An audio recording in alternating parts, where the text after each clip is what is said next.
All right, Hare Krishna, dear devotees, welcome. Welcome everyone for this, our new batch 3 Gita Gyan program that has been starting today. So I'm so excited to see all of you here. And also, I think we also have a guest from China, Gopi Krishna Mataji, I think, if I'm not mistaken. Yes, I think so. Gopi Krishna Mataji is from China. Then Shanti Samantha, yes, from KL. Then Skanda Prabhu, I think he's from Manjung. Vaishnava Kripa Prabhu, formerly Perlis, now he's in KL. Dr. Manjit, I think you are from Taiping, if I'm not mistaken. Charna Lakshmi Mataji from Taiping. Jaya. Rajalakshmi, I think you are from Ipoh, yes? So you all can unmute yourself. Okay, or if you can on your camera, I'd like to see you so that we are no longer a stranger. Because 2 years ago, there was yeah, Rajalakshmi Mataji, yes. Oh, okay. Now I can see your face. Yes, Hare Krishna. So around 2 years ago, during this festival, Thaipusam festival in Malaysia, suddenly a person came and said, "Hey, Hare Krishna, how are you?" I was wondering, who are you? Then only I found out that she's my student, and I have not seen her. Okay, Dasaradan, you got a nice name. Where you're from, Dasaradan? Hare Krishna Prabhu, I'm from Johor. Oh, you're from JB, right? Nice. Then okay. So this Gita Gyan program we have been running very successfully for the past 3 over years. The program was started during pandemic because during pandemic everyone is at home and we start to see there's a distress level. People are very stressful, and I am out back 8:20. Yeah, sure. Okay. So then what I was saying, so we started the class that way, and after we start that session, then we start to see a big huge transformation, and we start to see a lot of changes, and we make this yes, Vaishnava Kripa Prabhu, you want to say something? He's the one who always adjust my volume is a bit low, Prabhu.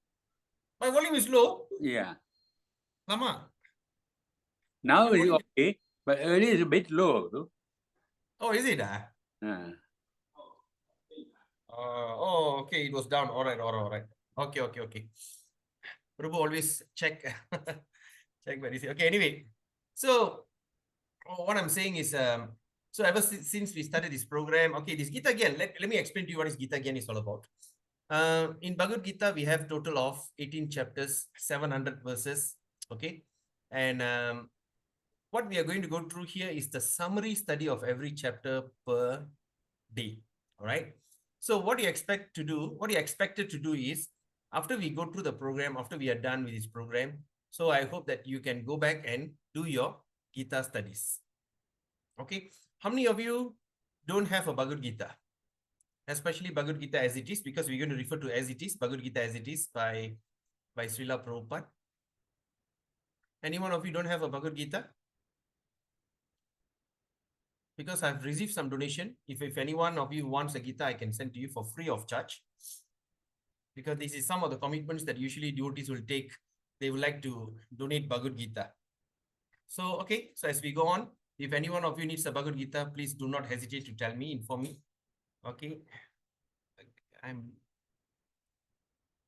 Okay. All right.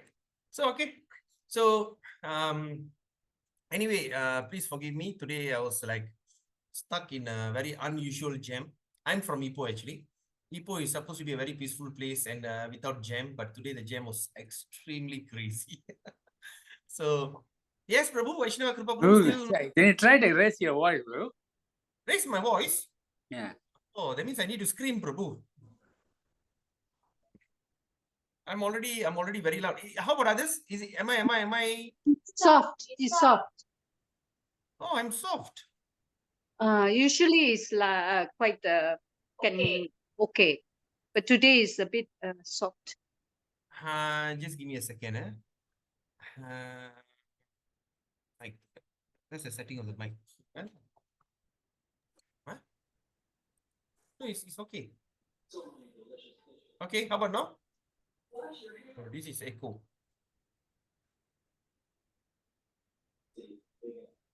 All right, Hare Krishna. Still low, Prabhu. Still low, huh? Just give me a second. Earlier, those days, I mean, a week ago, it was very good. Yeah, just give me a second. Give me a second.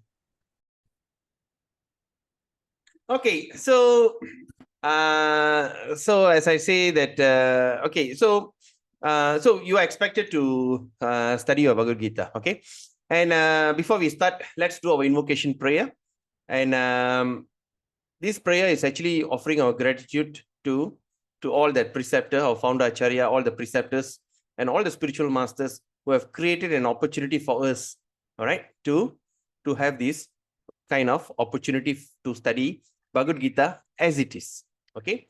And in this program, we're going to go through, it's going to be fun pack, fun filled session. It's going to be two-way communication.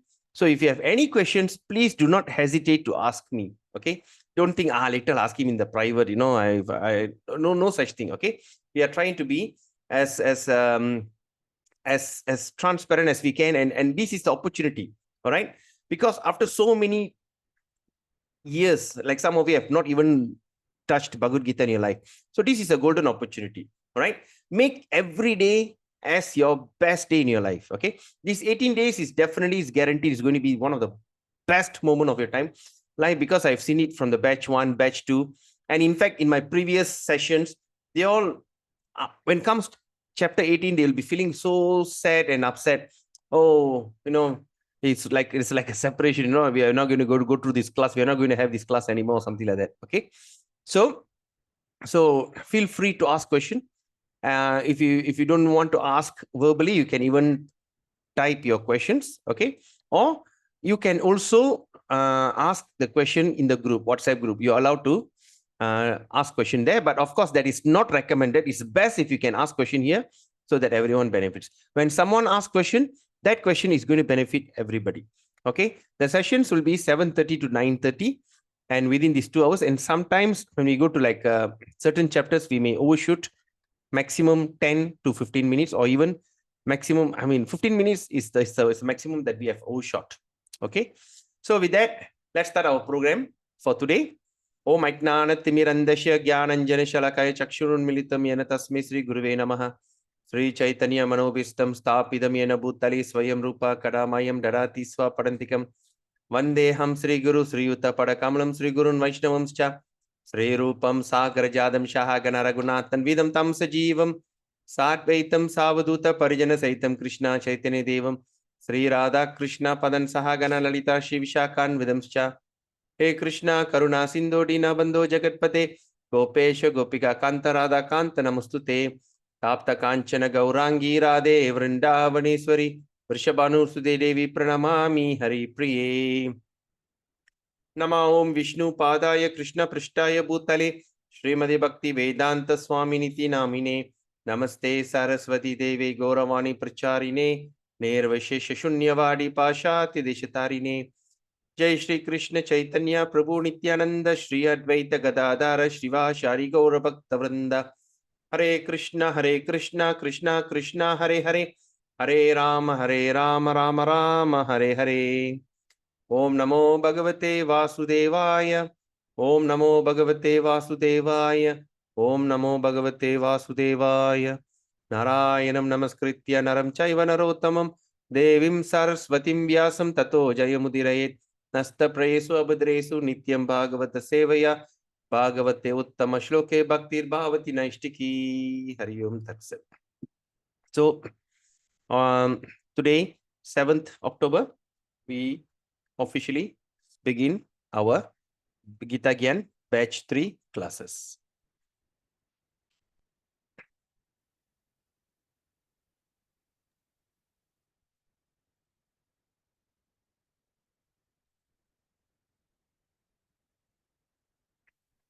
Okay.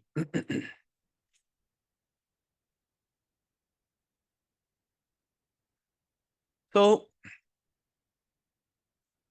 ISKCON Malaysia, in collaboration with ISKCON Ipoh Bhakti Yoga Center, proudly presents Gita Gyan, which is called The Essence of Bhagavad Gita, Chapter 1, Batch 2024. So, let's look at this. In this Gita Gyan, there's always a glorious. Okay. There are two places the glories of Gita was sung. The two places. One place is in Vaishnava Tantriya Sara, the book called Vaishnava Tantriya Sara. And second one is called in Padma Purana. Okay, in Padma Purana. And also the most famous person who have sung the glories of Bhagavad Gita was what they call Adi Shankara. So before we start our session, we always will reflect all that glories of the Gita, of every chapter, and the benefit of studying Gita before we start our program.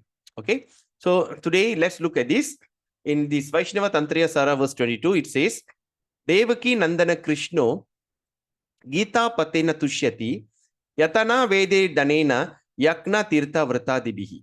Okay, that means the son of Devaki, the supreme personality of God is Sri Krishna, cannot be satisfied by anyone's study of the Vedas. Okay, you can't satisfy the Lord by studies so many Vedas, or giving a lot of charity, doing sacrifice, pilgrimage, or vows, as much as is satisfied by devotional recitation of the Gita. When we study Gita, or when we recite Gita with so much of devotion, you simply satisfy the Lord. Okay, so there's a lot of things that we are trying to do actually. Okay, we are giving a lot of charity, we are doing a lot of sacrifice, we have like to go on pilgrimage to India especially, and we also like to take vows. Okay, like fasting vows or this kind of vows. So, and some say, well, I would like to take a point to study all the Vedas that is available in this world, and I would like to relish. All right. So, but here in this place, Krishna says that no one can satisfy me. Okay, no one can satisfy me as much as those who devotionally recite Bhagavad Gita. Okay, so before that, let's take darshan from the Sri Sri Jagannath Baladev Subhadra. Okay, why they look so unique, we will discuss as we go on, because we got 18 days to go. Okay, now, today, I dedicate this program to His Divine Grace, A.C. Bhakti Vedanta Swami Prabhupada, founder Acharya of the International Society for Krishna Consciousness. He actually went to US at a very old age of 69. When he was on the way, he was 70. Okay, and in that old age, in that ripe old age, he went, and just because his spiritual master asked him to do so. Because when he was young, in around 1920s, his spiritual master just saw him and just said, why not you speak the gospel of bhakti, okay, to the English speaking world. He took it as his lifetime challenge. He took his own, he took his entire lifetime to prepare for this. And at last, at the age of 70, he went to US. And from there, he have translated many books into English. And today, very surprising that here we can speak Bhagavad Gita, we can understand Bhagavad Gita in English language, which was not possible before. Formerly, the Bhagavad Gita is only translated or printed in Indian language, Punjabi, Tamil, Telugu, Hindi, Kannada, okay, like that. But today, because of His mercy, now we could achieve, okay, we could study and understand Bhagavad Gita in His English language. And of course, like just now we saw that one Mataji from China, okay, Gopi Krishna Mataji, she's from China, and she also has a Bhagavad Gita which is translated into Chinese language. The book that Prabhupada written, that is translated into English, he never did any concoction, he never gave any of his own opinion. He simply presented Bhagavad Gita as it is. That's why the Bhagavad Gita that we are referring to is Bhagavad Gita original version, the exact version how Krishna wanted to convey the message to Arjuna, without any mental concoction, any philosophical adjustment, and what they call, any of his own personal opinion, according to the time, place, and circumstances. He just presented the Gita, which was spoken 5,000 years ago, exactly the same way. That is why You know, there is so many philosophies that we can find in this world. There's so many philosophies that we can find, but no philosophy that lasted more than 100, 200 years. All right. There's one philosopher will come like Rabindranath Tagore and all these philosophers they created, but it doesn't last long. It just suited according to that moment. All right. Like what they call Subramani Bharati, the one who's a great poet of South India. His poetry, it only worked during that independence. All right, when they want to fight for independence. But after that, now it just became a very rarely people study about that. But these the Gita that's spoken by Krishna, which was 5,000 years before, and the message still valid today. So that is how we're going to delve into this message. And this presentation is going to be presented to you scientifically. We are not going to present to you emotionally or philosophically. It's going to be very scientific approach. Bhagavad Gita is a scientific approach of understanding the Lord.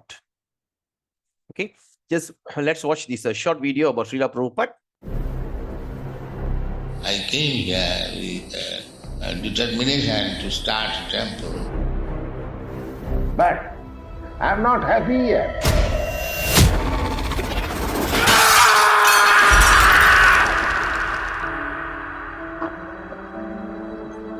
The disciples were completely shattered. Many of them thought Srila Prabhupada would never come back. How can they carry on with their Krishna consciousness without him? But I have taken all the risks.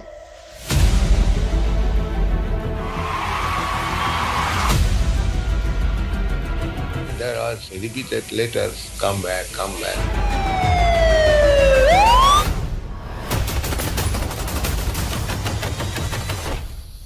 So I came back for my desire.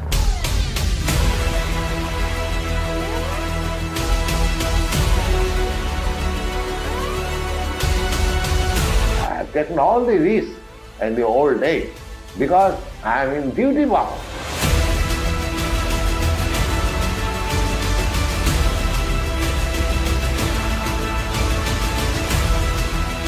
But because you have brought me here, must be there is some purpose.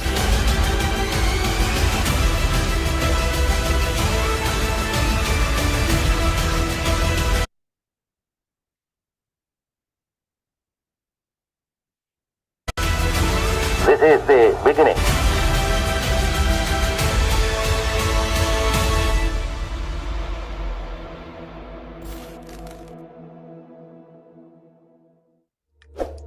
Subscribe to our channel.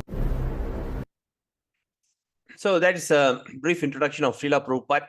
Of course, as we go on, we will get to know about Prabhupada and his mission. Okay. And this program is also inspired by His Holiness Jayapataka Swami Guru Maharaj, who is also a governing body commission and spiritual master, who is a disciple of Srila Prabhupada. Okay. So he was always encouraging the disciple to think about outreach way, how that we can outreach and go and tell everyone how the benefits of Bhagavad Gita. And of course, through his inspiration, my very dear God brother, late His Grace Anadi Jagannath Prabhu of Bengaluru ISKCON Sheshadipuram, he is the creator and the brainchild of the Essence of Gita program worldwide. Right? He passed away around 2 years ago. So, but anyway, his legacy is still going on. And today, this program, Gita Gyan, has been translated into this Myanmar, Burmese language. And soon, if Krishna willing, Gopi Krishna Mataji from China, she may take it and translate into Chinese language and will be preached to all that Chinese mainland. And also, this program also have been taken to Trinidad, Tobago of South America. And like that, there's a lot of countries. And of course, it's very popular in South India, especially in India. Okay. So we dedicate our program to His grace. All right. Just to my brief biodata. My name is Padita Tarna Jagannath Das. I'm a motivational speaker, Forex trader. I'm a trainer and former business strategist. Okay. I'm a mind science trainer also, founder of Mastermind Coaching. I have 31 years experience with this Hare Krishna movement. And my email is j_punidan@icloud.com. My real name is Punidan. Okay. But after accepting initiation from my spiritual master gave me a name, Padita Tarna Jagannath Das. Okay. Okay, now let's look at this, the subjects of Bhagavad Gita. Okay, the subject of Bhagavad Gita entails the comprehension of 5 basic truths. Okay, what we're going to study, what we're going to understand in Bhagavad Gita.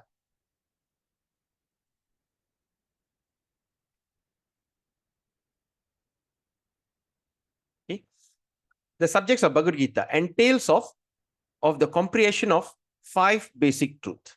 We are here to understand the 5 basic truths. First of all, the science of God is explained. So here in this book, we are talking about the science of God. Okay, there are so many science we are talking about. Okay, what is science? Science means, okay, there should be an evidence and there should be what they call there should be a result. Right? It is not like simply like we are listening to the grandmother fairy tale. Okay, we just follow things blindly. All right. So that means here in Bhagavad Gita, the science of God is explained. Then at the same time, the constitutional position of the living entities, which is called the jivas. Okay, what is that constitutional position? First of all, we must understand what is constitution is all about. Okay, when a country is made, first they'll make a constitution. Okay, what is a constitution? That means no matter what, they can never change the law. Example, in Malaysia, what is a constitution? In Constitution of Malaysia, it says that there is a freedom to Tamil school and also Chinese school. No matter what, they cannot remove these basic rights from the law. Okay, so that means once the constitution is done, it's done. So similarly, we as a human being, we have our constitutional position, or in other words, our original position. Why we are here? Who are we? Why am I here? Why am I suffering? Why am I going through so much of stress? Why success is not giving me happiness? Why high education is not giving me happiness? Even the person is very highly educated or even the person is least educated, the stress and distress and depression, it is very common. Why? Why the person that I know, where the person that I love so much, suddenly disappear from this world? So that's a constitutional position. So what is that original position? Also will be explained in Bhagavad Gita. And another thing is Ishvara. Third thing, we must understand what is Ishvara. Ishvara means the controller. Okay, the controller. That means Ishvara means the actual meaning of Ishvara is controller. Okay, like you are a Ishvara in your house. That means you are a controller of the house. And this country, there's a prime minister, there's a king. They are the Ishvaras. So Ishvara means controller. Okay. And there are jivas, the living entity, which is control. So when there is a controller, there's someone is to be controlled. Okay. That means when you are a leader, you must lead a group of people. That means you must have a follower. How can you become a leader without any follower? Right or not? Make sense? So like that. So that means if you are a leader, you should have a follower. Similarly, if you are a controller, there is someone that you are controlling. Okay. And what are they? And the living entity says that it's not controlled. If the living entity says, okay, if a jiva, okay, says that he's not controlled, that is free, he is considered insane. All right. When a person says that he is not under control, okay, I'm not controlled, I'm free bird, I can do whatever I want. Actually, it's called insanity. Because we should understand that we are controlled in every respect. Okay. We are controlled in every respect, at least in this conditioned life. Okay. What does it mean by conditioned life? That means we have a conditioning. What is a conditioning? I'm an Indian. I'm a Malaysian. I am this. I am that. I'm a man. I'm a woman. I'm educated. I'm uneducated. I'm this. That is all conditioning. We have certain kind of condition. Okay. At least this condition is limiting you. This condition is controlling you. Right?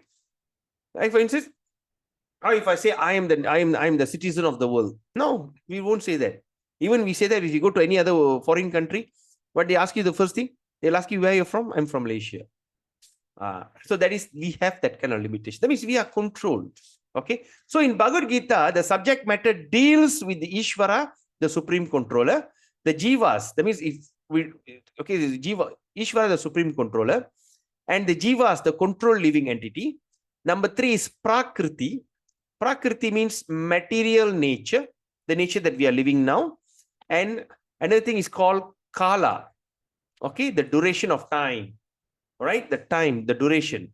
Okay, and the 5th one is karma, activity, is also discussed. So what is karma? Everybody says, oh, if you do good, you get good. If you do bad, no, it's wrong. Karma means activity. Okay, we will study that in detail. Of course, superficially, karma means activity.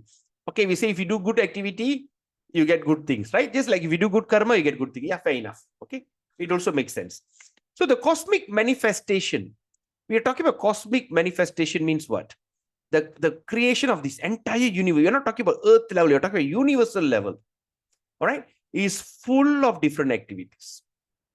Okay, is full of different activities. Now you start to see there's a new moon is start to coming, right? There's a thing called new moon.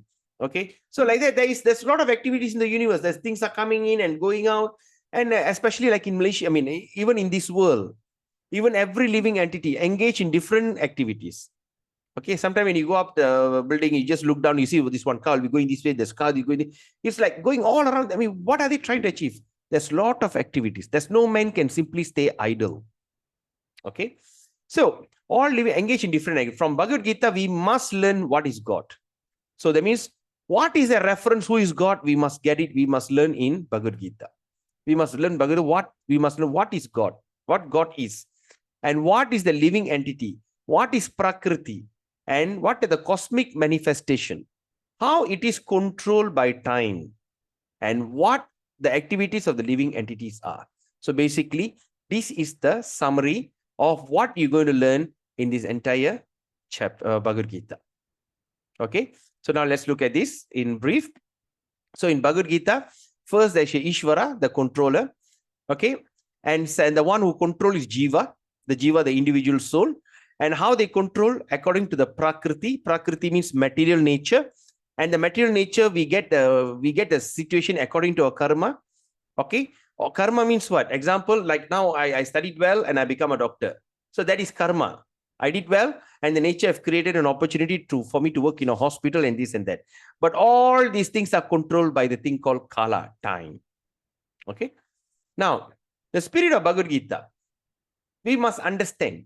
If we want to take a particular medicine, then we have to follow the direction written on the label. Okay. We cannot take the medicine according to our own whim or the direction of a friend. Yes or not? There's doctors here. All right. Do you all agree? You cannot simply take medicine based on your friend says, oh, you got a gastric, you simply take this thing. No, don't take Gelusil. This is better. You simply, it's going to be bad. Yes or not?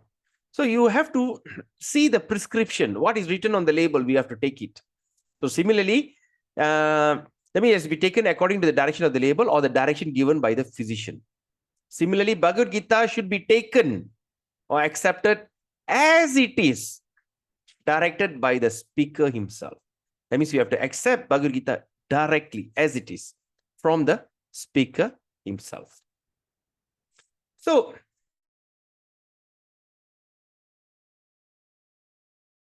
that everyone is talking about Sanatan Dharma. Okay, we feel that our Sanatan Dharma has been badly tarnished.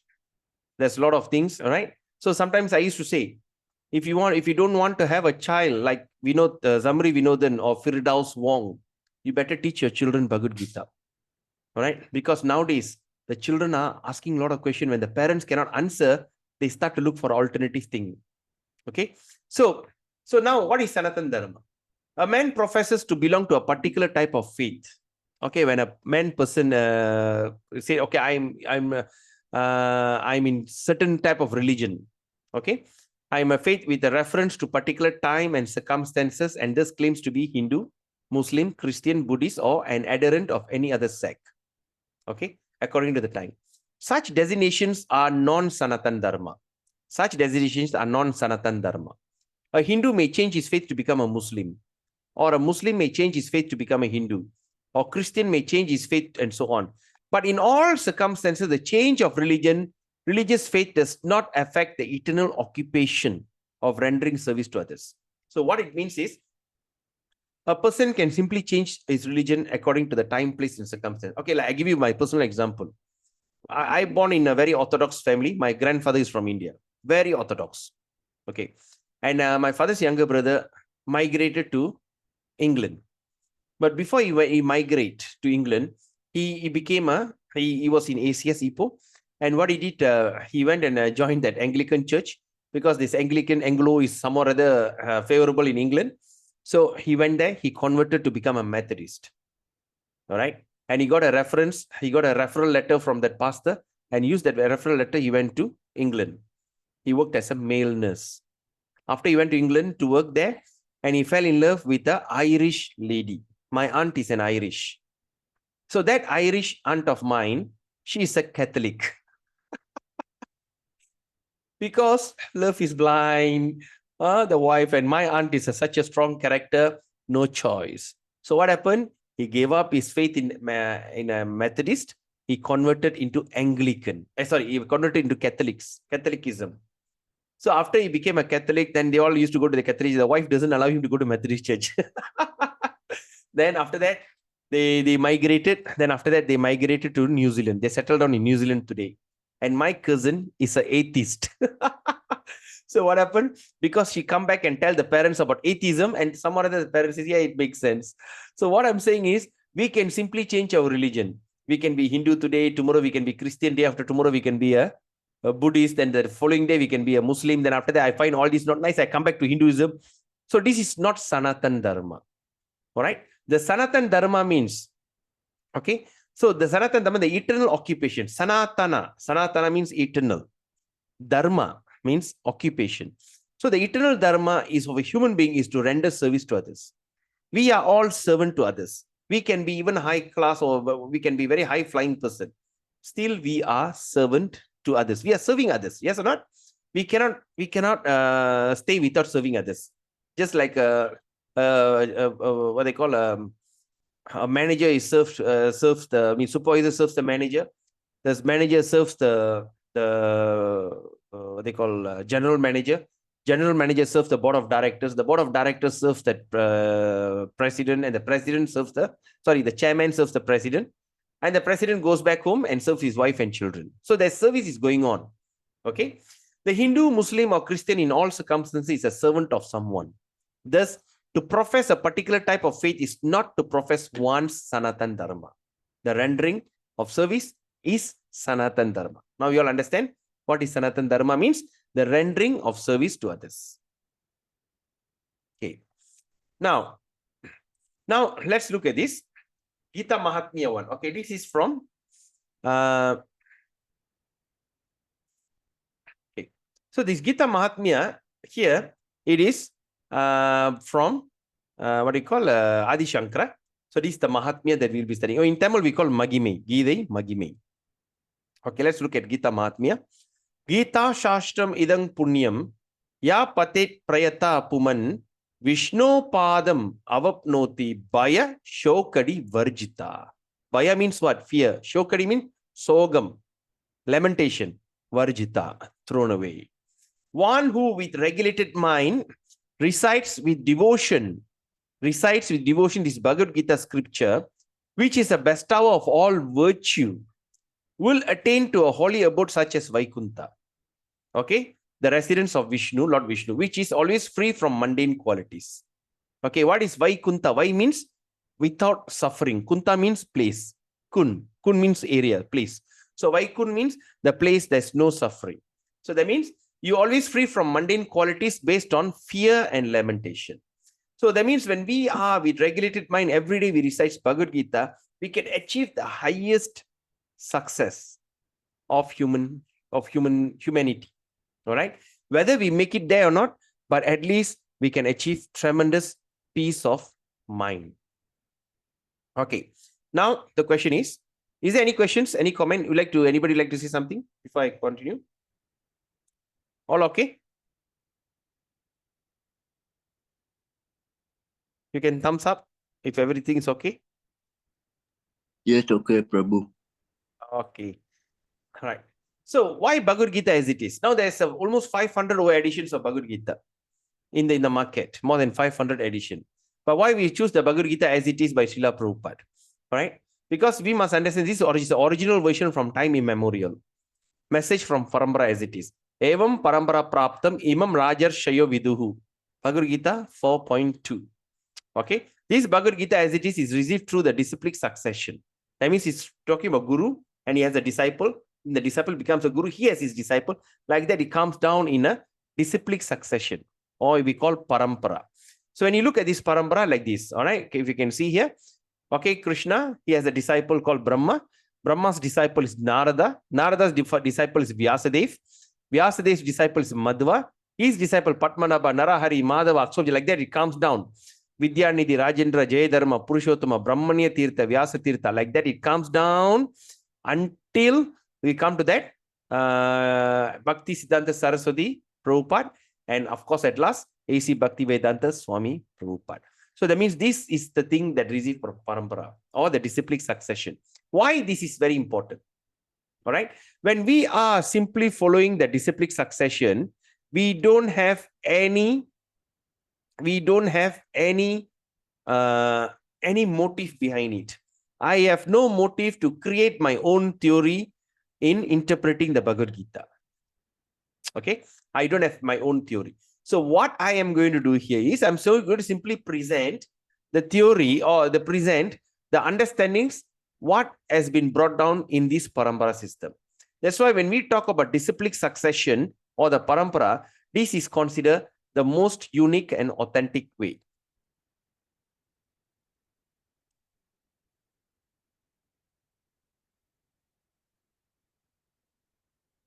Okay. Okay. So it comes under the parampara system. It's very important. Okay. Now we are going to chapter 1, observing the armies of the battlefield of Kurukshetra. Okay. Now let me just give you some simple text to remember. Okay, to consider. Okay. That is just to help you on reciting the Gita in a nice way. Okay. Number 1. Okay. Now, when you see here, what color should I use? Okay. Okay. Now, when you see the word here, can you see this word here? Okay. It is R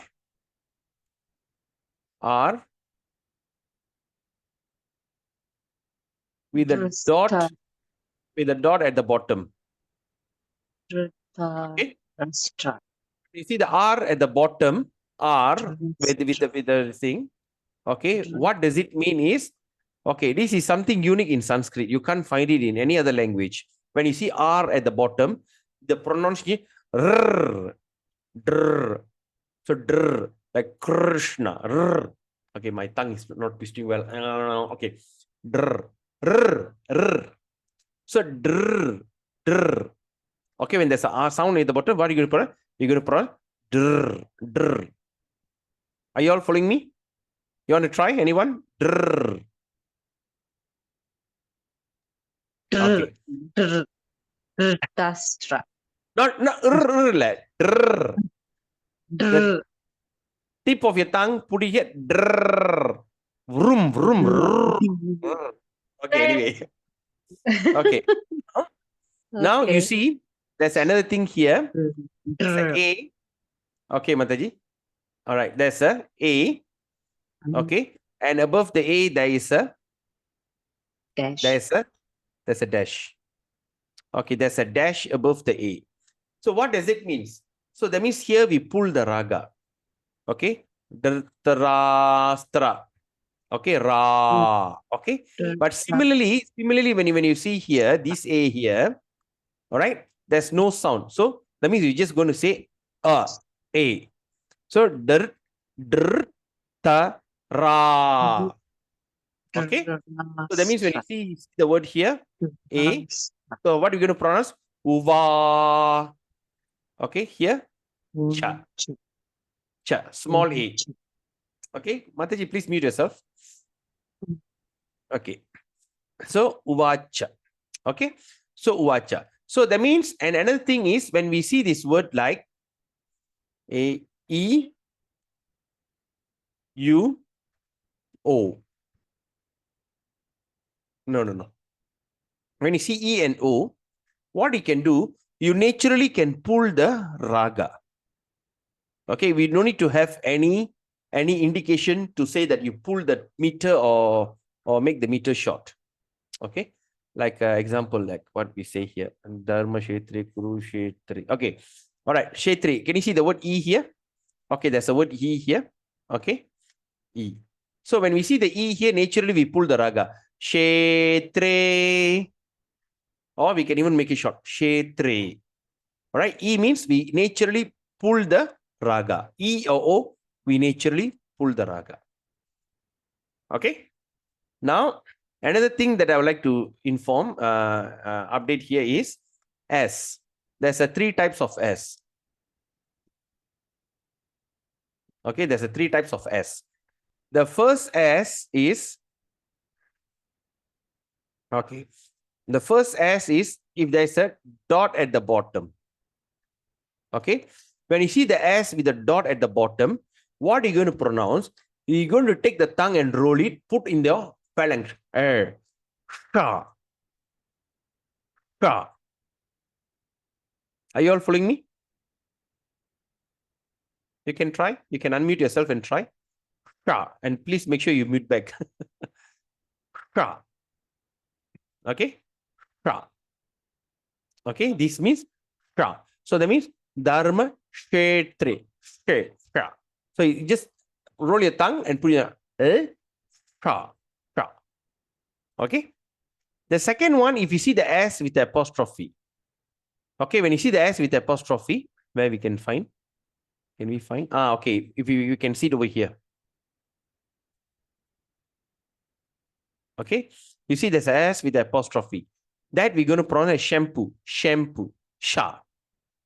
Okay. This is Sha and this is Sha. Shampoo.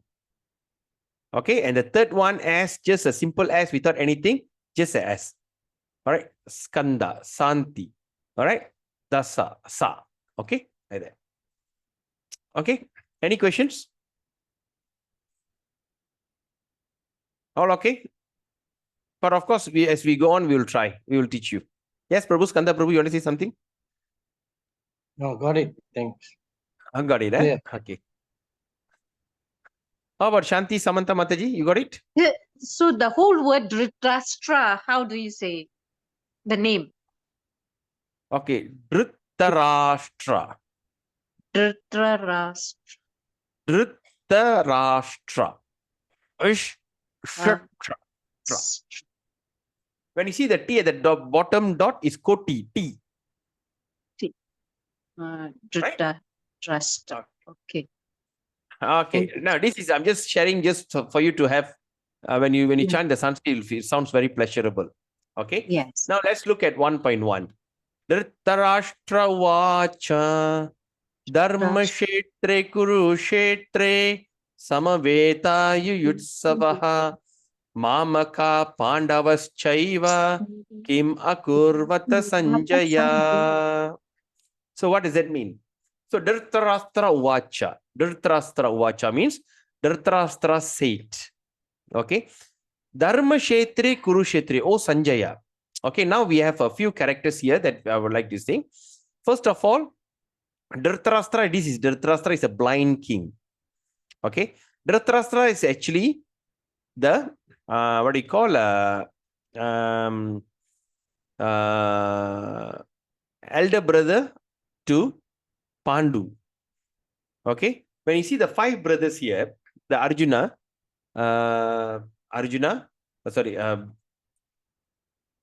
what they call the 5 brothers, Pandavas, the 5 Pandavas. Father's name is Pandu, and Pandu's older brother is Dhritarashtra. And what happened to Dhritarashtra?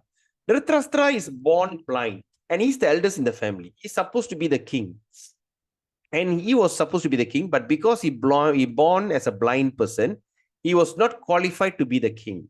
So the kingdom was passed through his younger brother. Okay. His younger brother is Pandu. Are you all following me on this? And what happened? This younger brother died young when all the 5 boys were still young. So by right, when the younger brother became a king, the kingdom has to pass through his oldest son, which is called Yudhishthira. Okay? Yudhishthira is the eldest son in Pandavas. Okay? He's supposed to pass to him. But what happened?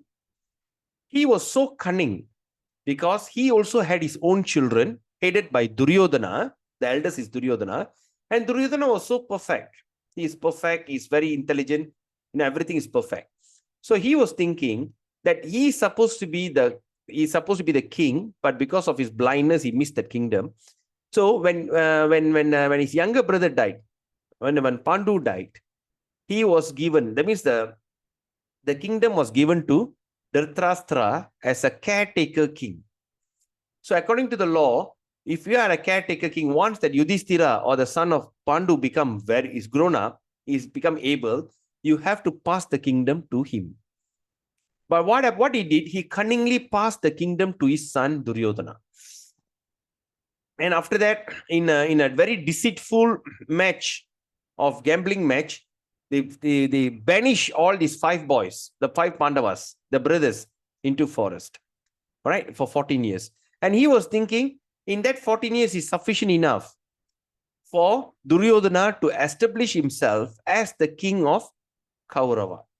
So by the time he comes back, they are already fatigued and they lose all their thing.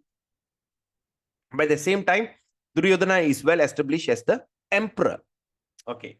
Now, during that moment, he was like, during that moment, he have plotted many ways to kill that 5 boys. Okay. He got them a house made of wax. And he thought that all of them go and stay there and they're going to burn the house, kill them. So he tried all ways and means and ways. But somehow or other, they escaped everything. After they escaped all these things, and after 14 years, they came back. 13 years, they have to be on exile. And the deal is 1 year they have to be in incognito. You know, incognito, that means they have to they cannot be identified by anyone. All right. What happened? Bhima, the ferocious eater, the brother to Arjuna, he became the horse handler of the king. Arjuna became a eunuch. You know what is eunuch? Arjuna? Eunuch means pondan. He became like a pondan, and he acted, and he was with the what they call, with the princess of the king. You know, he was there, eagerly try to dress them. You know, and like that, all the 5 brothers was under incognito. And somehow they made it, and they came back. After they came back, and they said, "Okay, now I'm back. Give back my kingdom." And Duryodhana says, "Nothing doing. I'm not going to give you the kingdom." All right. He said, "Never mind. At least give me 5 villages, because we are Kshatriyas. It is our dharma to rule. At least give us 5 villages. Each of us will get 1 village." He said, "I won't give her even a pin drop place." Then after that, it became a dispute. And after that, there's so many peace talk tried to attempt, and Krishna was a middleman. And there's a lot of peace talk and a lot of amicable settlement. A lot of efforts were taken, but nothing worked. Eventually, war was declared. And the war was declared. And when you look at this, he is a Dhritarashtra, the blind king, and this is the Sanjaya. Sanjaya is Dhritarashtra's secretary, or he's the prime minister. He has a mystic power where through his meditation, he could envision the entire thing happening there. He could sit here and just see what's happening there. And he was narrating the story. So far, so good? Everyone following me? All right, you can do a thumbs up or whatever. Rajalakshmi, yes, you want to say something? All follow, huh? Yes, Prabhu. Okay, good. Now, okay. Now, then what happened? So now the war is set, and all of them in the war field, and now the Bhagavad Gita is starting. Bhagavad Gita is actually part of a chapter in Mahabharata.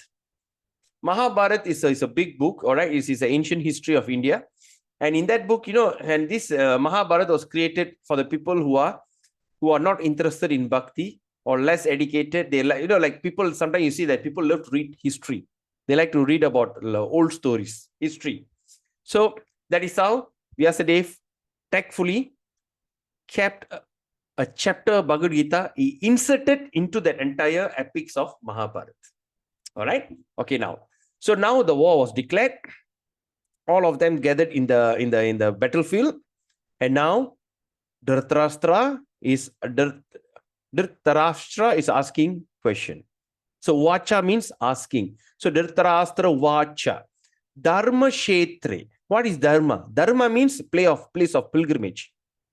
Dharma, place of pilgrimage, holy place. Kshetre means place, which is called Kurukshetre. Dharma Kshetre, Kurukshetre. Samaveta Yuyutsava. All of them gathered, both of them, Yuttam, all ready to fight. Mamaka, Mamakana, my people, Mamaka. And the sons of Pandava, Chaiva, all gathered. Him Akurvata Sanjaya. What did they do? So the thing is, Dhritarashtra said, Oh Sanjaya, after my sons and the sons of Pandu assembled in the place of pilgrimage at Kurukshetra, desiring to fight, what did they do? That how Bhagavad Gita starts. So now let's look at all the characters. Dhritarashtra is a spiritually blind. Okay, he's spiritually blind and also physically blind. He's weak-minded person. He's very biased. He's despondent without hope. He's always no hope. Okay, and he wanted his son to inherit the kingdom of the kingdom. Okay, and why they choose Kurukshetra to fight? Why? What is the reason they choose Kurukshetra? You see, in those days, they simply pick a place to fight. They don't simply go and hide among people and they throw the bomb among people and they kill the. They don't bomb the cities and the towns and everything. All right. Those days, they choose a place and they fight face to face. All right. So the Kurukshetra, what is the reason they choose Kurukshetra? Kurukshetra is such a holy place. And the place which is so blessed, and there's also blessings in that Kurukshetra says, if anyone who dies in Kurukshetra while fighting, that means in a war, or they leave the body while doing penance means austerity, they sit and meditate and all these things, he is admitted to heaven. Okay, so the place is so sanctified, the place is so holy. So why they choose that place of Kurukshetra is like this. They say there is no loss. There's no loss fighting in Kurukshetra. I fight, I win, I get the kingdom. I fight, I lose, I go to heaven. So it was a win-win situation. That is why they choose the Kurukshetra. That's why when you see here, okay, Dharma Kshetre, which is Kurukshetra. The place of pilgrimage, Dharma Kshetra, which is Kurukshetra. So they simply choose that area. So no matter what, the people don't come there and just become like Matikata. All right, they don't die in vain. They die, they go to heaven, or they win the kingdom. Right. Now let's look at the history of Bhagavad Gita. Okay, the history of Bhagavad Gita is like this. Yes, someone say something? Yes, right now you have stated that Dhritarashtra has no hope, right? Yeah. That before, yeah. So what that means, Prabhu? Okay, Dhritarashtra has no hope means he knew, he's always despondent, he's always under stress.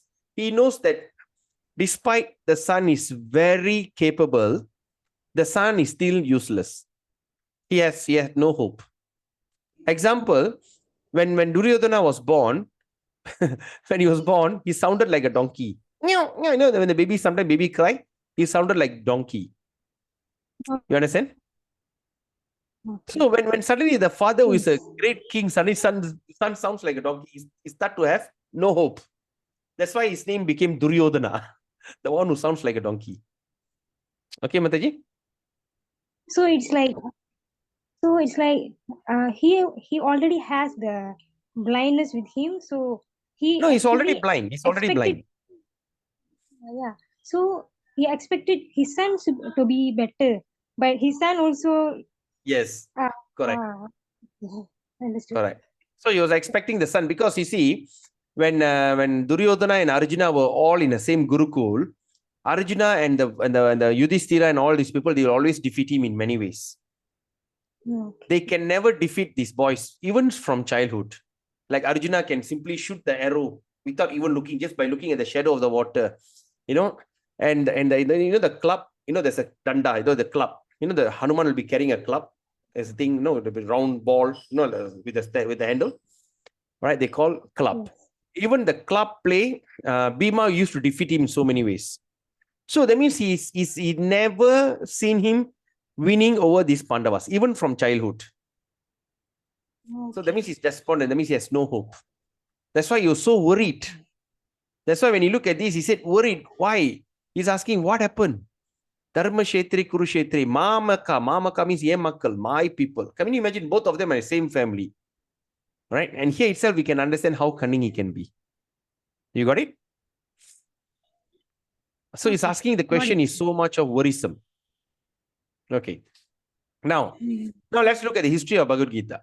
The Bhagavad Gita was spoken by Lord Krishna.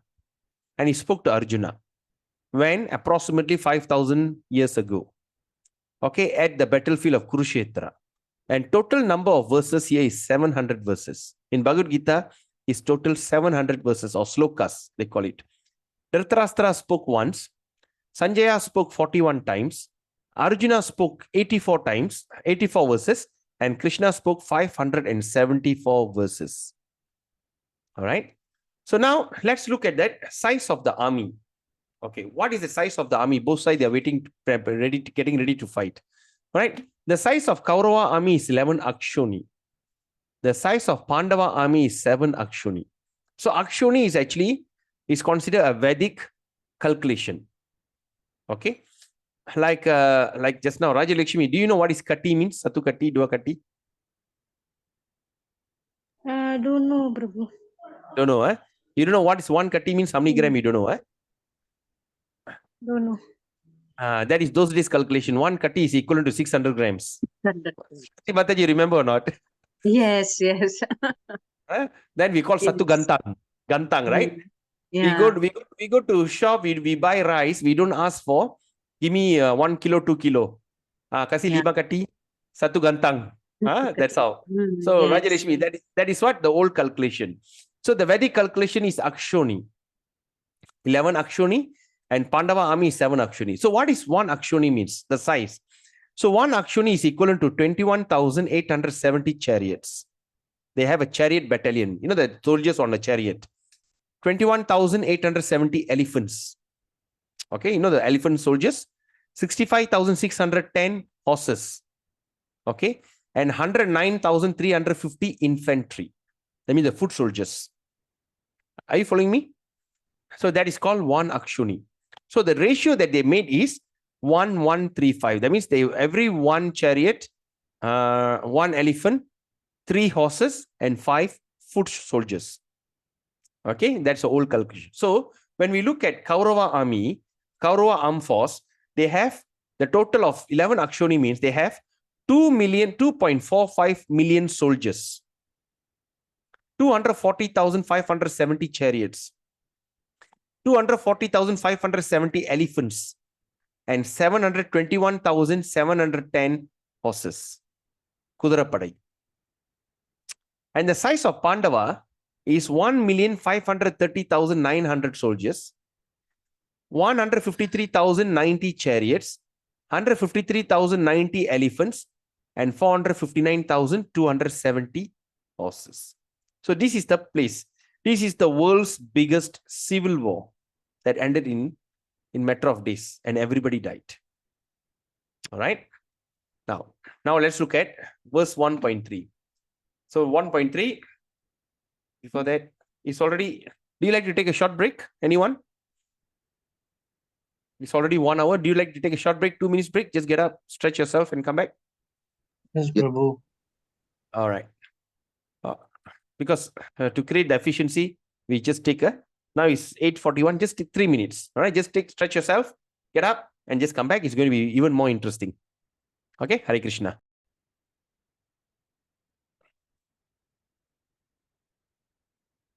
Everyone back?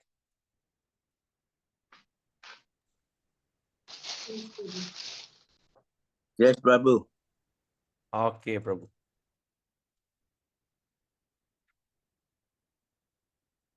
Okay, now let's look at 1.3. All right, now see the S here. How are you going to pronounce? Shampoo, sha. So pashaitang, M with a dot on top. Okay, how are you going to pronounce? We're going to pronounce from the nose. It sounds like NG, All right. Pashaitang Panduputranam Acharya Mahating Chamum Yuddhang Drupada Putrena Tava Shishena Dimata. So here Duryodhana is telling, is now addressing to his teacher, which is called Dronacharya. Okay. He says, "Oh, my teacher, behold the great army of the sons of Pandu, so expertly arranged by your intelligent disciple, the son of Drupada." So he's showing, because Dronacharya is another character. Dronacharya is actually a guru, the person who teach the art of war for Duryodhana and also to Arjuna. And now Duryodhana is telling Dronacharya, look the way they arrange so nicely. Okay, your student. All right. So he says, so your intelligent disciple. So he's indirectly is telling, because Duryodhana is very famous for very cunningness and he's a fantastic politician. So he's trying to tell here is to Dronacharya, despite that Arjuna over that side is your favorite student, don't show any favoritism. So he's just trying to test the teacher, whether is he still loyal to me or not, to fight against his disciple. Right? So now let's look at this. Who's Dronacharya? Dronacharya is he had a political quarrel with King Drupada, who was defeated by Arjuna. Arjuna defeated the King Drupada, and Drupada, after being defeated, did a yagya and begot Draupadi and Drishtadyumna to kill Dronacharya. And what he did, he imparted military secret to the sons of Drupada and Drishtadyumna, affectionate towards his favorite disciple Arjuna. Okay, what we can understand from here? Here is, he knows very well his death will be coming from Arjuna. Okay, he knows very well in the future, if I were to die, I can be only killed by Arjuna. Despite that, what happened? He was so affectionate to his favorite disciple Arjuna, and he taught him everything. So that is what those days in Vedic way of life, where they do not see fear or favor. That is their dharma. If their dharma is to teach, even the son of a great enemy comes and sits right in front of him, he teaches everything wholeheartedly. All right. So that is a Dronacharya. Dronacharya is who? The teacher to Arjuna, and Arjuna and Dronacharya are very close. All right. Now let's look at the signs of victory in this what they call of Arjuna, Pandava. What is the signs of victory? Number one, Krishna's present. Krishna was with this Arjuna. Okay, how the story went like this. Krishna says he's not going to fight the war. Balaram was very upset. He said, these both sides, our cousins are fighting. Okay, this also cousin, that also cousins. And I am not going to get involved in the war. So what happened? Balaram will go on pilgrimage. He said, I'm not going to get involved. I don't want to see people dying. I don't see all my cousins get killed. He just left. And Krishna said, well, I also do the same thing, but I'm not going to leave. Okay, I'm not going to fight the war. But I give you option. All right. So how the options was like this. Krishna was sleeping, was lying down. So Duryodhana tactfully went to Krishna. Okay. And he stood at his bedside, on the head side. All right. When you're sleeping, he was at the head side, is Duryodhana. And Arjuna, he went straight to the feet of Krishna. And he started to massage the feet, the lotus feet of Krishna. So when someone was touching the feet, and suddenly Krishna just opened the eyes and says, hey, Arjuna, you're here. Before Arjuna could say anything, Duryodhana said, I came here first. Then he just turned back. Oh, you also here? Yes. What can I do for you? Right? What can I do for you? Okay, now Krishna, Duryodhana said, you're not going to get involved. You're not going to fight, right? Yes, I'm not going to fight. All right. So what do you plan to do? I give you options. Okay. Do you want me or do you want my soldiers? All right. You want my soldiers, all his own, the entire battalion, the soldiers that Krishna have. Do you want my soldiers or do you want me? But after that, Krishna says, Duryodhana, Arjuna answer first, because I saw Arjuna first, not you. You are right at the back of my head. I didn't see you, but I saw Arjuna first. Now Arjuna, tell me, what do you want? And Duryodhana was very upset. Said, how can it be? I came first. Was like, wow, grumbling, mumbling, Then Arjuna says, Krishna, I want you. Then Duryodhana was so excited. Oh my God, how crazy Arjuna is, how foolish. He should ask for his entire soldiers. He wants this fellow for what? And somehow Krishna vowed not to fight. He's vowed he will never fight. What for having him for what? He's so useless. He's not going to fight. He's going to say, Duryodhana was very excited. And I'll be very happy to take your soldiers. And that is how the thing. So the first sign of victory for Arjuna was here, says that Krishna's present. So whenever there's Krishna present, Lakshmi, the goddess of fortune, is also there. All right. That's also Lakshmi, goddess of fortune. Okay. Wherever there's Lakshmi, or we call in Tamil, we call Lakshmi Kadacham. So the entire fortune, all the good or auspicious things present. Right. And the what they call the chariot, they have a flag on top. Okay. And the flag is Hanuman flag. They call Jaya Pataka, the victory flag. Okay. Hanuman was at the flag. All right. Whenever there's Hanuman, there'll be always also a victory. All right. And the conch shell, symbol of Vishnu, is sign of victory. And where they're fighting, they fight in Kurukshetra. Kurukshetra is a place of pilgrimage. And who the place of pilgrimage will benefit? The pious people. The impious people, the people evil-hearted will never get benefit from the place of pilgrimage. Yes or not? So this is another advantage. All right. Then Bhishma's conch shell. Okay. Then transcendental conch shell. Okay. Then Bhishma's conch shell to pacify Duryodhana. And Agni Dev chariot. The chariot that both of them were riding was given by Agni, the fire god. All right. So when they all start to blow the conch shell, it shatters the heart of Duryodhana. Before the fight starts, they blow the conch shell. Like that, when they heard all the tumultuous sound, all the people will start blowing, Duryodhana heart broke. He knows, my God, these guys are really powerful. Okay. See, we are jumping verses. So what do you do? I want you to, after the session, and you have tomorrow also, please read through the first thing, setting the scene. All right. That's very important. Setting the scene. So you please read the verses and the purport. All right. See, now we are jumping to 22. Okay. So 21, 22. Then after all the settings and everything all done, they're both blowing conch shell, and this side they blow the conch shell, and that side Bhishma. All right, there's another character, Bhishma. Bhishma is a grandfather. Okay. He's a grandfather to both Arjuna and also Duryodhana. Okay. He's the grandfather, Bhishma Dev. First is, we spoke about Dronacharya. Dronacharya is a teacher for both sides. Both of them love him so much. But Dronacharya is on Duryodhana side, Kaurava side. The second character is Bhishma.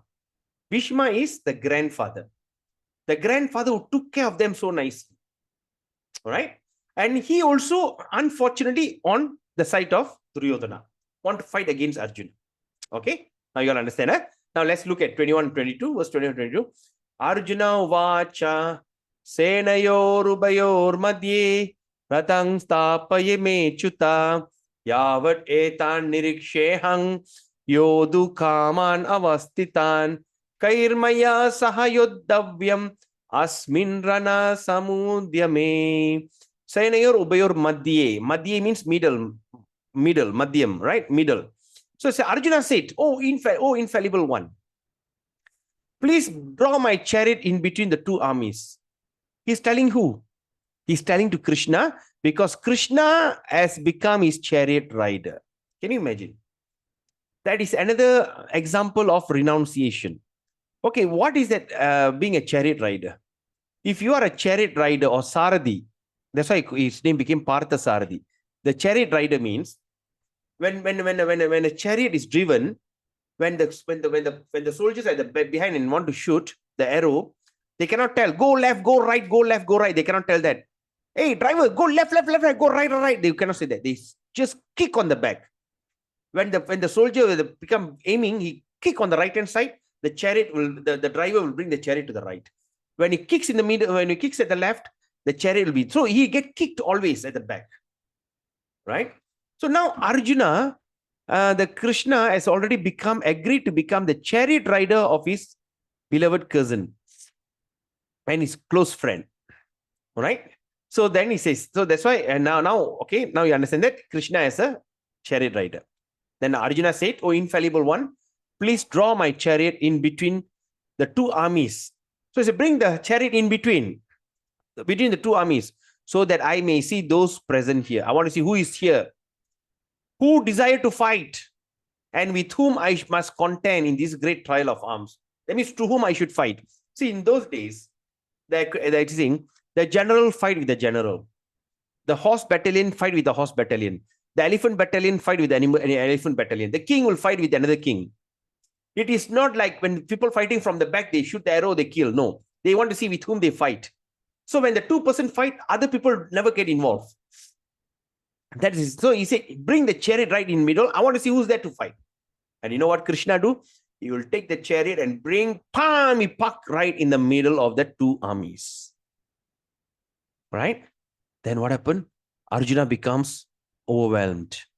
Arjuna becomes shocked. Right? Why? Why?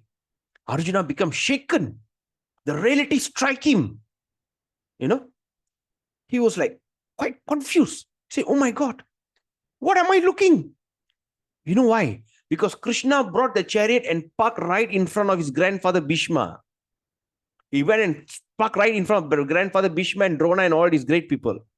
If he parked the chariot right in front of Karna or Duryodhana, he might have really want to fight. But he went and parked right in front of his grandfather. Krishna tactfully did that. When he started to saw the reality, the grandfather Bhishma is right in front of him. And Somadatta. So the Bhishma especially. Bhishma, because these 5 boys, father died young. They were fatherless children. They had so much of trouble in that kingdom. Many people tried to play with him. They tried to kill him. A lot of issues. But Bhishma protected them from all the while. They protected them all the while. From the being a baby until they grew up, Bhishma protected them. And now that grandfather standing right in front of me want to fight. My God. The father figure like Bhurishrava. Teachers like Drona, Dronacharya, Kripacharya. Drona taught him the art of fighting. He loved his teacher so much. He is there to fight. Oh, his brothers like Duryodhana and all his brothers and all the cousins. And the son figure like Lakshmana. His friend like Ashwatthama. Ashwatthama is son of Dronacharya. All right, because he's so close to the teacher and the son become very close to him. And his well-wisher like Kritavarma. Like that, all the well-wishers who are right in front of him, they're going to fight with me. He became so overwhelmed. He became so despondent. He became so heartbroken. His body started to shake, shiver. The reality.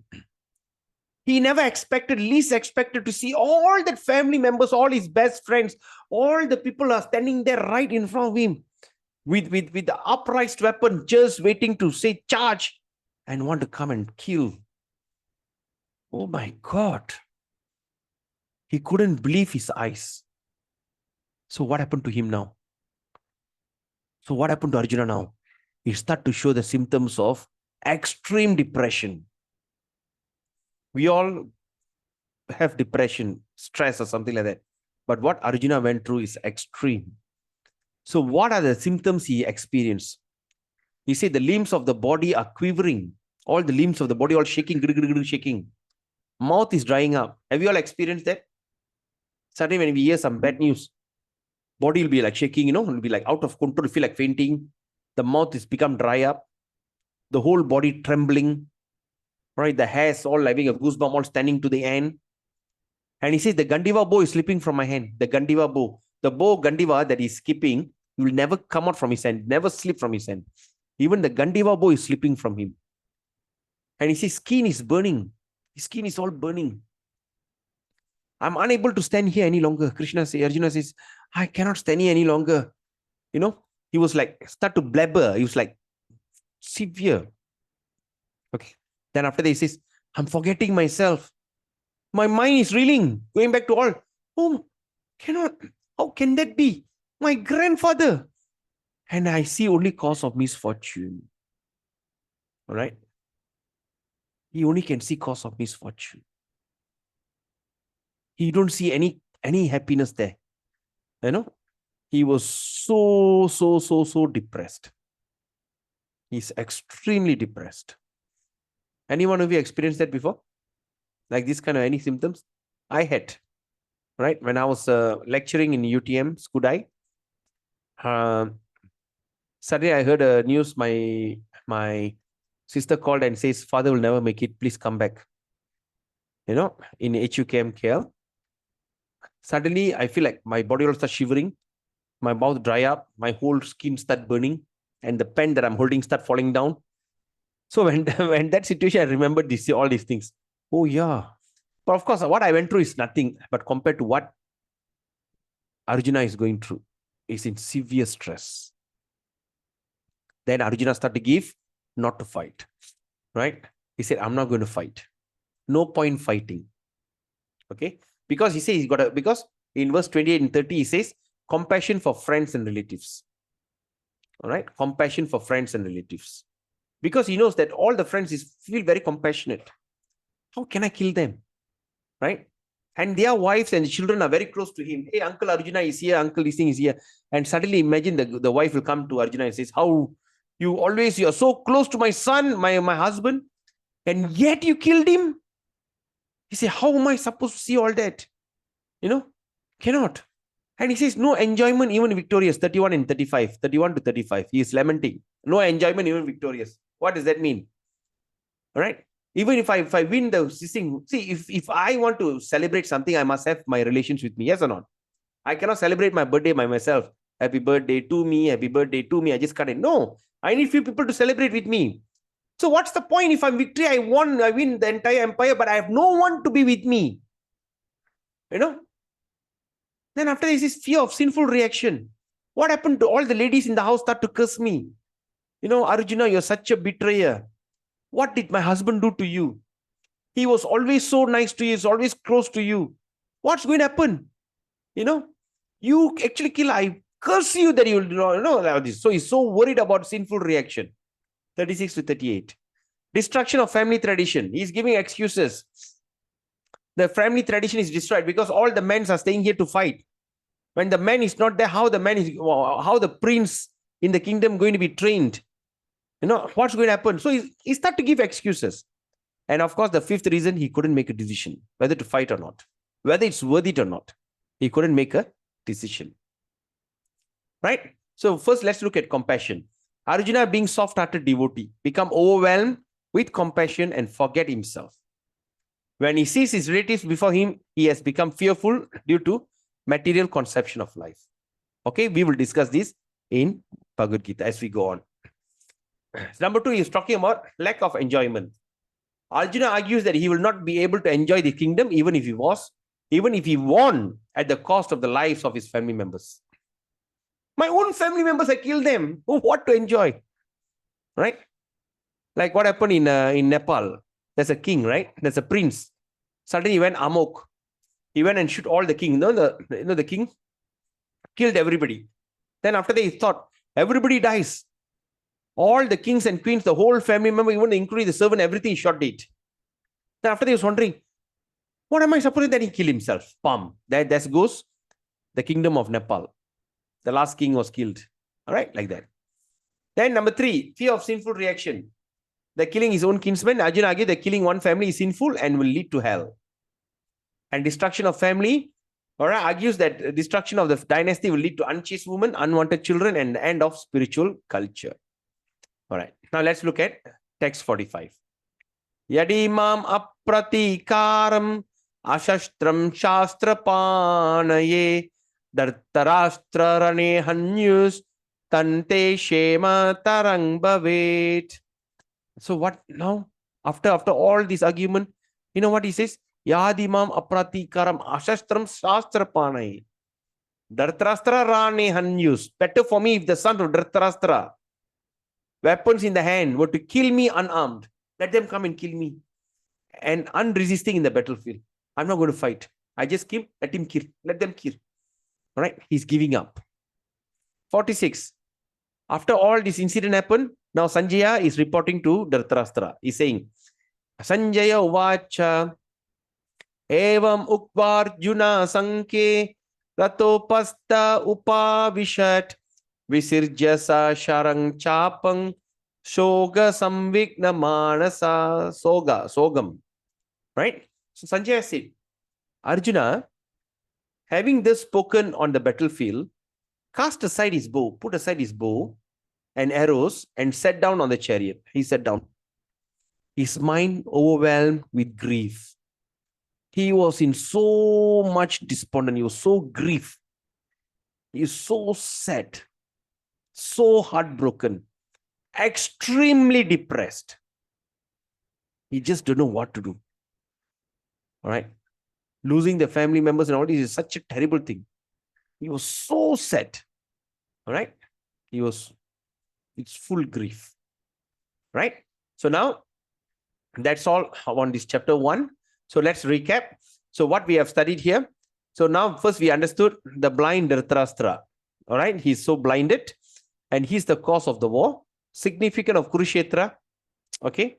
Because they are fighting in Kurukshetra, the chances of this thing will benefit Arjuna's side. So signs of victory for Pandavas because of the flag and all these things. And Arjuna's symptoms because he doesn't want to kill his family members, all these things, symptoms. And Arjuna reason not to fight. Okay, the 5 reasons of not to fight. Okay. And tomorrow, what we're going to discuss here, Arjuna surrenders to Krishna as his disciple. Lord Krishna summarized Bhagavad Gita. Lord Krishna will summarize the entire Bhagavad Gita under Sankhya and Buddhi. Sankhya means scientific, Buddhi means intellectual. Okay. So that's the thing. So with that, we end the session. Is there any questions, any comment? So this first chapter is basically setting the scene. All right. The scene is when both sides are gathered to fight, and after Arjuna start to see all his family members gathered, he doesn't want to fight. So when he doesn't want to fight, Krishna will convince him to fight as the matter of duty. All right. So the conviction is the one is going to be the entire Bhagavad Gita. So he's going to give the philosophical, this is because Krishna have already, Arjuna is challenging him with so many philosophical argument. This, that. And Krishna will refute one by one. Okay. Tomorrow is going to be a very huge verse, a huge chapter, 70 over chapters. 70 over verses. So we may take roughly overshoot by 2 hours. That means we start 7:30. It may go up to maybe 9:30, 9:45 or 9. I try to finish within 9:30, but it may overshoot a bit. All right. So today, since today is the introduction, and we understood about this. See, of course, we jump verses. So I hope that you can sit and study the Bhagavad Gita chapter 1, and in that chapter you will start to understand. Okay, what are the things really happen? So now you already got the summary. So please go and do the studies. So like that, we tried attempt to finish off the entire Bhagavad Gita within that 18 days. Okay. So any questions, any comment? We open room for questions.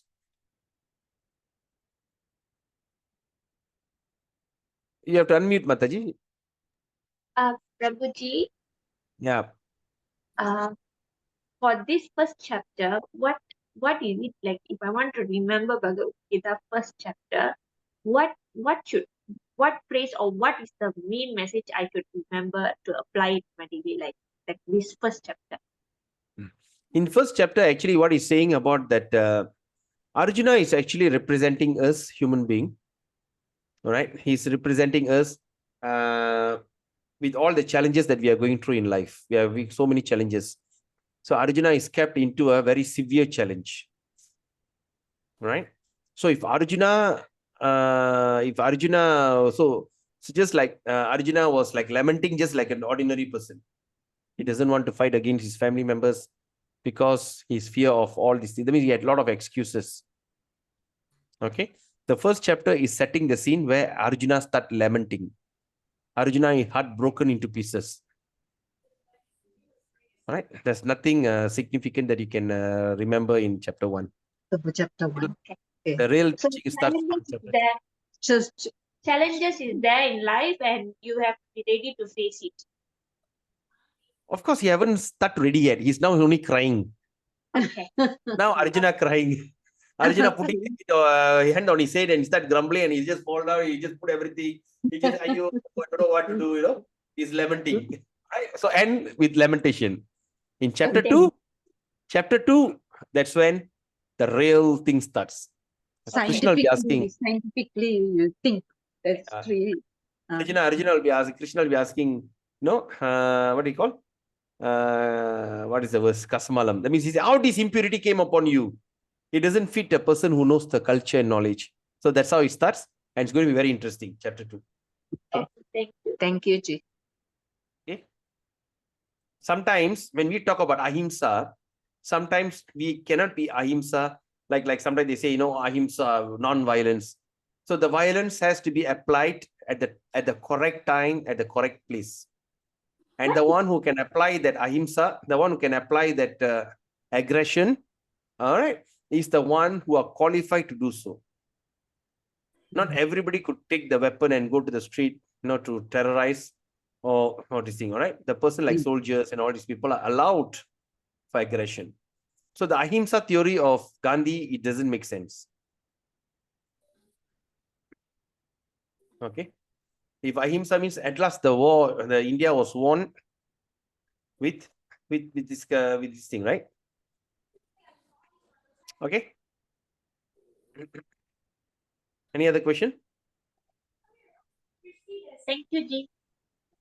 Thank you. Yes, Vaishnava Prabhu.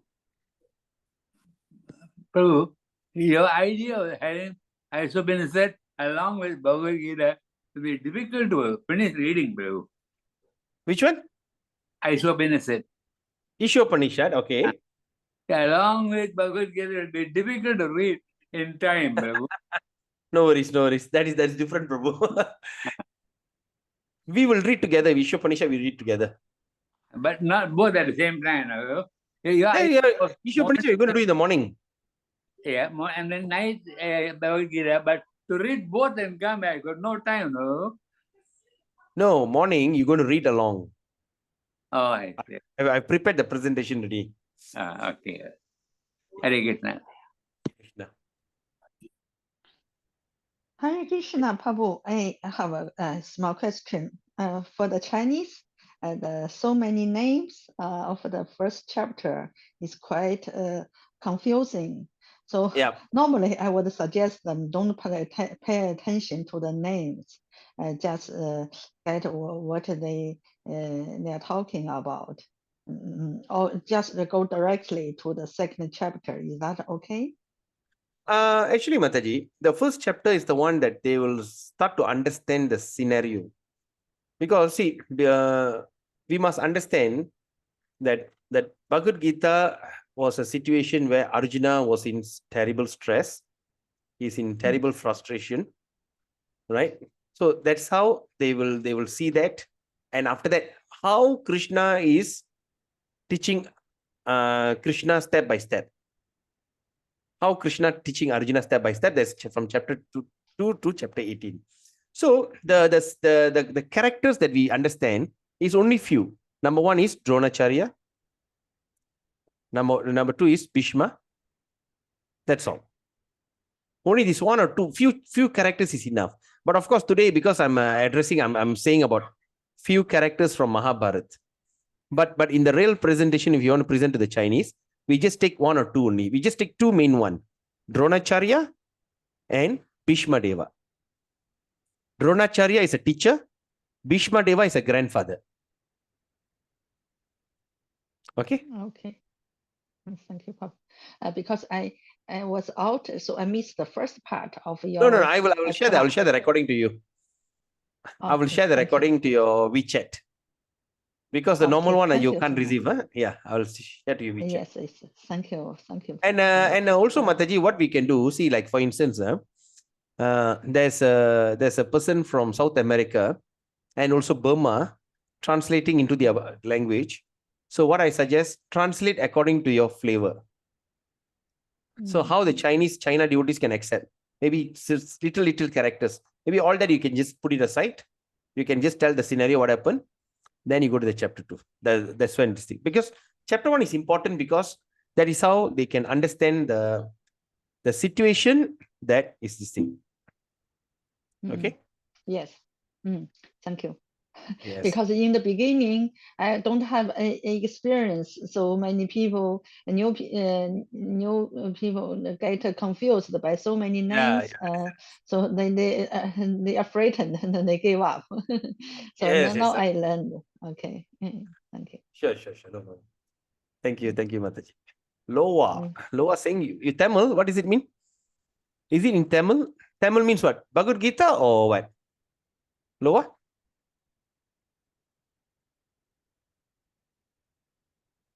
Loa? I don't understand your question.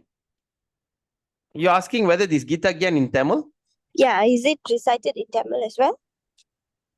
Yeah, there is a Tamil class, of course. The Bhagavad Gita is also there's a Tamil this thing. But of course, I'm not so fluent. I mean, I can speak very good Tamil, but I cannot read and write because there all the words are in Tamil. Okay. Okay. Any other question? So today is just a setting the scene. Of course, some of you might be confused or overwhelmed with all these things. It's okay, right? So tomorrow is the real session starting, the chapter 2, which is very important. So I hope to see all of you, right? So tomorrow I'll be on time, no worries, because now I know. Because I need to go to another place, but I'll try to come back early. We try to start at sharp 7:30, and tomorrow we go to chapter 2. All right. So till then, have a wonderful day. This recording will be available in YouTube, and later I'll share in the group. And Gopi Krishna Mataji, I'll share to you in WeChat. All right. So till then, have a nice, beautiful day. Vancha kalpatrubhescha kripa sindhubhyavacha paditanam pavinebhyo vaishnavebhyo namo namah. Hare Krishna. Good night. Take care. Bye. Hare Krishna. Gauranga. Hare Krishna. Gauranga.